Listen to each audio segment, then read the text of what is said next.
واذكر في الكتاب مريم إذ انتبذت من أهلها مكانا شرقيا فاتخذت من دونهم حجابا فأرسلنا إليها روحنا فتمثل لها بشرا سويا قالت إني أعوذ بالرحمن منك إن كنت تقيا قال إنما أنا رسول ربك لأهب لك غلاما زكيا قالت أنى يكون لي غلام ولم يمسسني بشر ولم أك بغيا قال كذلك قال ربك هو علي هين ولنجعله آية للناس ورحمة منا وكان أمرا مقضيا فحملته فانتبذت به مكانا قصيا فأجاءها المخاض إلى جذع النخلة قالت يا ليتني مت قبل هذا وكنت نسيا منسيا قالت يا ليتني مت قبل هذا وكنت نسيا منسيا فناداها من تحتها ألا تحزني قد جعل ربك تحتك سريا وهزي إليك بجذع النخلة تساقط عليك رطبا جنيا فكلي واشربي وقري عينا فإما ترين من البشر أحدا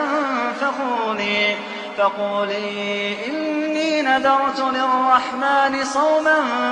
فلن أكلم اليوم إنسيا فأتت به قومها تحمله قالوا يا مريم لقد جئت شيئا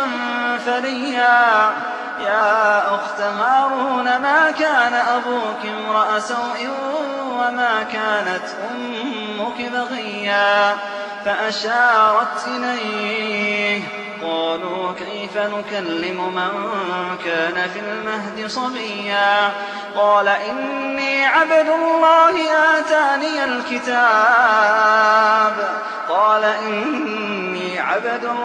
آتاني الكتاب وجعلني نبيا وجعلني مباركا أينما كنت وأوصاني بالصلاة والزكاة ما دمت حيا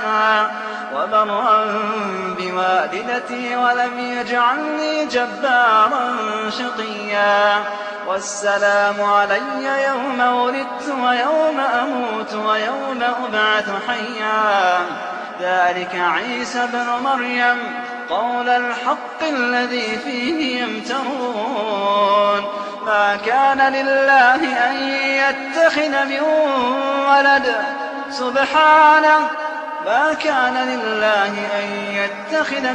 ولد